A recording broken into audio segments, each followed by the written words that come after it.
ಜನಸೇವೆಯಲ್ಲಿ 50 ವರ್ಷಗಳು ಸಾರ್ಥಕವಾಗಿ ಕಳೆದಂತಹ ಹಿನ್ನೆಲೆಯಲ್ಲಿ ಮಾಜಿ ಸಿಎಂ BS ಯಡಿಯೂರಪ್ಪ ಅವರ ಅಭಿಮಾನೋತ್ಸವ ಕಾರ್ಯಕ್ರಮ ಚಿತ್ರದುರ್ಗದಲ್ಲಿ ನಡೀತಾ ಇದೆ. ಇಲ್ಲಿಗೆ ರಾಜ್ಯದ ಬೇರೆ ಬೇರೆ ಜಿಲ್ಲೆಗಳಿಂದಲೂ ಕೂಡ ಸಾಕಷ್ಟು ಜನರು ಬಂದಿದ್ದಾರೆ. ಸೊ ನಮ್ಮ ಜೊತೆ ಅವರು ಒಂದಷ್ಟು ಅಂದ್ರೆ ದಾವಣಗೆರೆಯಿಂದ ಬಂದಿರುವಂತಹ ಅಜಯ್ ಅವರು, ಮಾಜಿ ಮೇಯರ್, ಅವ್ರನ್ನೇ ಮಾತಾಡಿಸ್ತಾ ಹೋಗ್ತೀನಿ. ಸರ್, ಯಡಿಯೂರಪ್ಪ ಅವರು ಅಂದ್ರೆ ಏನ್ ಸರ್ ಇಷ್ಟೊಂದು ಅಭಿಮಾನ, ಯಾಕೆ ಸರ್? ಒಂಥರ ರೋಮಾಂಚನ ಸರ್ ಯಡಿಯೂರಪ್ಪನವರು ಅಂದ್ರೆ ನನಗಂತೂ.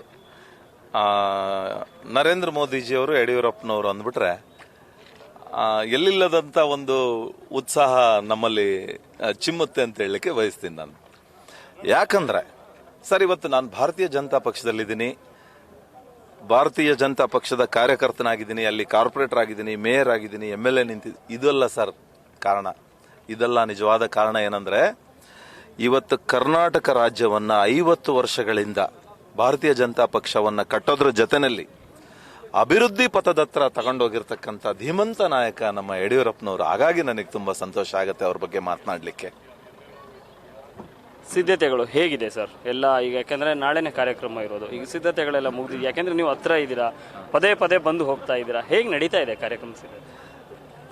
ಸರ್, ನಿಜವಾಗ್ಲೂ ನಾವೆಲ್ಲ ಪುಣ್ಯ ಮಾಡಿದೀವಿ. ಯಾಕಂದ್ರೆ ಇವತ್ತು ಅವರ ಸುಪುತ್ರರು ಇಬ್ರು ನಮ್ಮ ನಾಯಕರುಗಳು, ರಾಘವೇಂದ್ರ ಅಣ್ಣವರು, ವಿಜೇಂದ್ರ ಅಣ್ಣವರು, ಅವರ ಕಾರ್ಯಕ್ರಮದ ರೂಪುರೇಷ ಹಿಂಗೇ ವೇದಿಕೆ ಆಗ್ಬೇಕು, ಹಿಂಗೆ ಪೆಂಡಾಲ್ ಹಾಕ್ಬೇಕು, ಇಂಥದೇ ಸ್ಥಳ ಬೇಕು, ಹಿಂಗೆ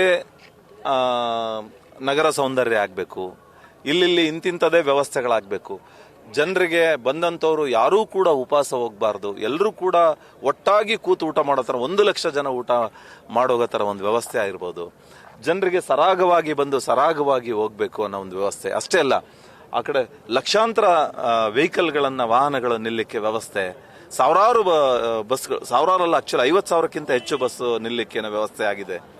1 ಲಕ್ಷ ಬಸ್ ಅಂತ ಅನ್ಸುತ್ತೆ, ನಾನು ಕನ್ಫ್ಯೂಸ್ ಅಲ್ಲಿ ಇದ್ದೀನಿ, ತಮಗೆ ಗೊತ್ತು. ಲಕ್ಷಾಂತರ ಬಸ್ಗಳು ನಿಲ್ಲ ಅಂತ ವ್ಯವಸ್ಥೆ ಮಾಡಿರ್ತಕ್ಕಂಥದ್ದು, ಲಕ್ಷಾಂತರ ಕಾರುಗಳನ್ನ ನಿಲ್ಲಕ್ಕೆ ವ್ಯವಸ್ಥೆಯನ್ನ ಮಾಡಿರ್ತಕ್ಕಂಥದ್ದು, ಸುಮಾರು 500 ಎಕರೆ ಬರೀ ಬಸ್ ಪಾರ್ಕಿಂಗ್ ಅನ್ನ ಮಾಡಿದ್ದಾರೆ ಅಂತ ಕೇಳಿ ನನ್ಗೆ ನಿಜವಾಗ್ಲೂ ಹೆಮ್ಮೆ ಆಯ್ತು. ಯಾಕಂದ್ರೆ ನಾನು ಸಾಕಷ್ಟು ಕಾರ್ಯಕ್ರಮಗಳನ್ನ ನಾನು ನೋಡಿದ್ದೀನಿ, ದೊಡ್ಡ ದೊಡ್ಡ ಕಾರ್ಯಕ್ರಮಗಳನ್ನ ನೋಡಿದ್ದೀನಿ. ಆದ್ರೆ ಅದು ಎಲ್ಲದನ್ನೂ ಮೀರ್ಸ ಅಂತ ಒಂದು ಕಾರ್ಯಕ್ರಮ ನಮ್ಮ ಯಡಿಯೂರಪ್ಪನವರ ಅಭಿಮಾನೋತ್ಸವದ ಕಾರ್ಯಕ್ರಮ ಅಂತ ಹೇಳಲಿಕ್ಕೆ ಬಯಸ್ತೇನೆ. ನಾವು ಈ ಕಾರ್ಯಕ್ರಮ ಏನು ಇವತ್ತಿಲ್ಲಿ ನಾವು ನೋಡ್ತಾ ಇದೀವಿ, ಕಣ್ ತುಂಬಿಕೊಳ್ತಾ ಇದೀವಿ, ಮುಂದೆ ನಮ್ಮ ಜೀವನದಲ್ಲಿ ಇಂಥ ಒಂದು ದೊಡ್ಡ ಕಾರ್ಯಕ್ರಮ, ಇಂಥ ಒಂದು ದೊಡ್ಡ ವೇದಿಕೆ, ಆ ದೊಡ್ಡ ಪೆಂಡಾಲು, ಈ ತರ ಒಂದು ಅಭಿವೃದ್ಧಿ,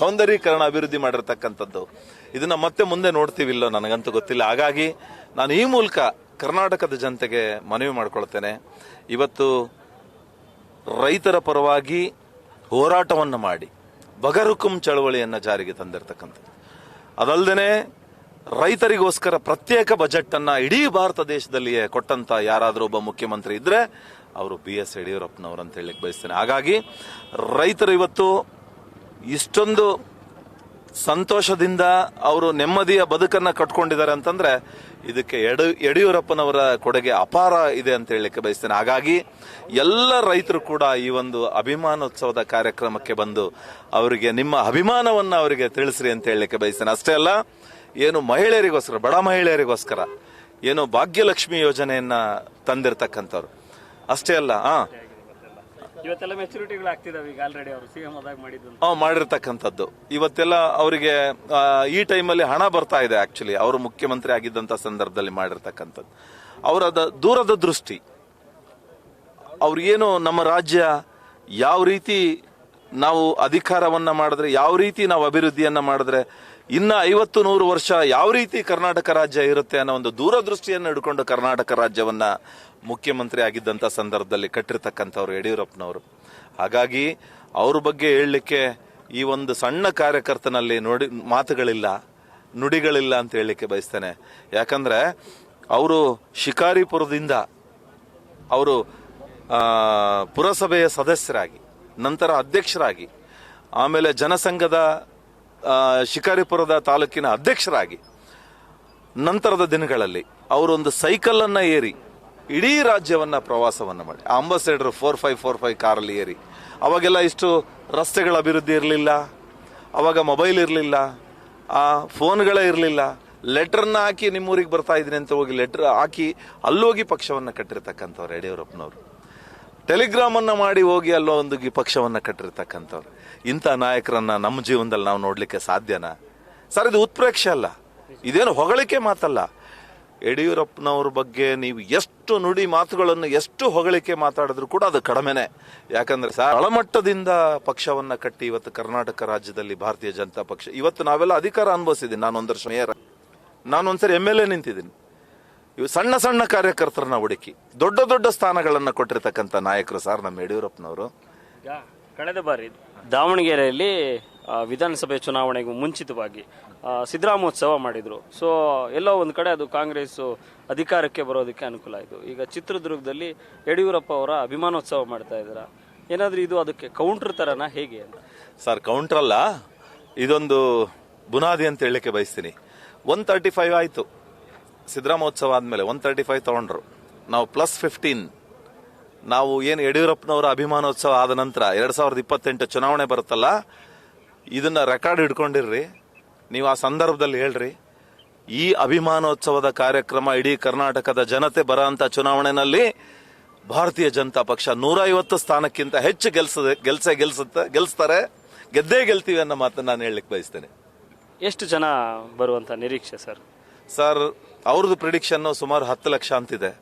ಅದಕ್ಕಿಂತ ದುಪ್ಪಟ್ಟಾಗತ್ತೆ ಅನ್ನೋ ಒಂದು ನಂಬಿಕೆ ನಮಗಿದೆ. ಯಾಕಂದ್ರೆ ಅಜಾತ ಶತ್ರು ಏನು ನಾವು ವಾಜಪೇಯಿ ಅವರಿಗೆ ಅಜಾತ ಶತ್ರು ಅಂತೀವಿ ಭಾರತ ದೇಶದಲ್ಲಿ. ನಮ್ಮ ಕರ್ನಾಟಕ ರಾಜ್ಯದಲ್ಲಿ ಅಜಾತ ಶತ್ರು ಯಾರಾದ್ರೂ ಇದ್ರೆ ಅವರು BS ಯಡಿಯೂರಪ್ಪನವರು. ಹಾಗಾಗಿ ಎಲ್ಲ ಜಾತಿ ಜನಾಂಗ, ಎಲ್ಲ ಧರ್ಮದವರು, ಎಲ್ಲ ಪಕ್ಷದವರು ಎಲ್ಲರೂ ಕೂಡ ಅವರ ಅಭಿಮಾನೋತ್ಸವದ ಈ ಒಂದು ಕಾರ್ಯಕ್ರಮದಲ್ಲಿ ಭಾಗವಹಿಸೋದ್ರಿಂದ ಸುಮಾರು 10 ಲಕ್ಷ ಅಷ್ಟೇ ಅಲ್ಲ, ಸುಮಾರು 20-30 ಲಕ್ಷಕ್ಕಿಂತ ಹೆಚ್ಚು ಜನ ಬರ್ಬೋದು ಅನ್ನೋ ಒಂದು ಆಲೋಚನೆ ನನ್ನದು ಸರ್. ಈಗ ಕಾರ್ಯಕ್ರಮ ಅಂತ ನಿಗದಿ ಆದ್ಮೇಲೆ ಎಷ್ಟನೇ ಬಾರಿ ಇಲ್ಲಿಗೆ ನೀವು ಬಂದು ಹೋಗ್ತಾ ಇರೋದು? ಈಗ ಸರ್ ಏನವತ್ತು ಭೂಮಿ ಪೂಜೆ ಆಯ್ತಲ್ಲ, ಅಲ್ಲಿಂದನೂ ಕೂಡ ಪ್ರತಿ ದಿವಸನೂ ಕೂಡ ನಾವು ಬರ್ತಾ ಇದೀವಿ. ನಮಗೇನೋ ಒಂದು ಎಲ್ಲರೂ ನಾವು ನಮ್ಮ ಸ್ನೇಹಿತರೆಲ್ಲ ಏನೋ ಸಂತೋಷ ಸರ್. ಇವತ್ತು ನಮ್ಮ ಪಕ್ಷದ ನಮ್ಮ ನಾಯಕ, ಇವತ್ತು ಭಾರತೀಯ ಜನತಾ ಪಕ್ಷವನ್ನ ಕಟ್ಟಿರ್ತಕ್ಕಂಥ ನಾಯಕ ಸರ್. ನಾವು ಅವ್ರಿಗೆ ಏನು ಮಾಡಿದ್ರು ಕೂಡ ಯಡಿಯೂರಪ್ಪನವ್ರ ಋಣ ತೀರ್ಸಕ್ ಸಾಧ್ಯ ಇಲ್ಲ ಸರ್. ಸರ್ ಈಗ ಉದಾಹರಣೆ ಹೇಳ್ತೀನಿ, ಒಂದು ನಗರಕ್ಕೆ, ಒಂದು ಮಹಾನಗರ ಪಾಲಿಕೆಗೆ ಎಷ್ಟು ಜನ ಮೇಯರ್ ಆಗ್ಬೋದು ಸರ್? 1 ವರ್ಷದಲ್ಲಿ ಒಬ್ಬನ ಮೇಯರ್ ಆಗ್ಬೋದು ಸರ್. ಅಂತ ಅವಕಾಶ ನನಗೆ ಕೊಟ್ಟಿದೆ ಸರ್, ಅಂತ ಅವಕಾಶ. ಸರ್ ಈ ಋಣ ನಾನು ಹೆಂಗ್ ಸರ್ ತೀರ್ಸ್ಲಿ? ಸಾಧ್ಯನೇ ಇಲ್ಲ ಸರ್. ತಂದೆ ತಾಯಿ ಋಣನ ನಾವು ಯಾವ ರೀತಿ ತೀರ್ಸಕ್ ಸಾಧ್ಯ ಇಲ್ಲಲ್ಲ ಸರ್. ಹಾಗೆ ಭಾರತೀಯ ಜನತಾ ಪಕ್ಷದ ನಮ್ಮ ಧೀಮಂತ ನಾಯಕ BS ಯಡಿಯೂರಪ್ಪನವರ ಋಣವನ್ನ ತೀರ್ಸಕ್ಕೆ ಸಾಧ್ಯ. ಇದು ಉತ್ಪ್ರೇಕ್ಷೆ ಅನ್ಕೋಬಹುದು ಸರ್ ಜನ, ನಾನು ತಲೆ ಕೆಡಿಸ್ಕೊಳ್ಳಲ್ಲ.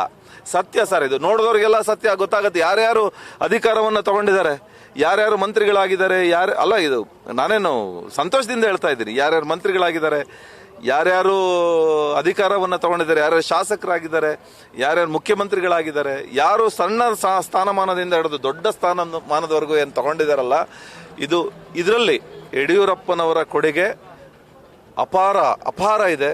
ಹಾಗಾಗಿ ನಾನು ಇದನ್ನ ಹೆಮ್ಮೆಯಿಂದ ಸಂತೋಷದಿಂದ ಹೇಳಲಿಕ್ಕೆ ಬಯಸ್ತೇನೆ. ನಮಸ್ಕಾರ, ಧನ್ಯವಾದಗಳು. ಇದಿಷ್ಟು ಏನು ದಾವಣಗೆರೆ ಮಹಾನಗರ ಪಾಲಿಕೆ ಮಾಜಿ ಮೇಯರ್ ಆಗಿರುವಂಥ ಅಜಯ್ ಅವರ ಮಾತು. ಯಾಕೆಂತಂದರೆ ಇಲ್ಲಿ ಭೂಮಿ ಪೂಜೆ ಆದಾಗಿಂದ ಪ್ರತಿನಿತ್ಯ ಕೂಡ ಬರ್ತಾ ಇದ್ದೆ ಅನ್ನುವಂಥದ್ದು. ಸೊ ನಾಳೆ ಲಕ್ಷಾಂತರ ಜನ ಸೇರ್ತಾರೆ, ಅದಕ್ಕೆ ಎಲ್ಲ ರೀತಿಯ ವ್ಯವಸ್ಥೆಯನ್ನು ಕೂಡ ಮಾಡಿದ್ದಾರೆ ಅನ್ನುವಂಥದ್ದು. Madhu Ingaldal, News First, Chitradurga. News First ನಿರ್ಭೀತಿಯಿಂದ ನಿಮ್ಮ ಪರವಾಗಿ.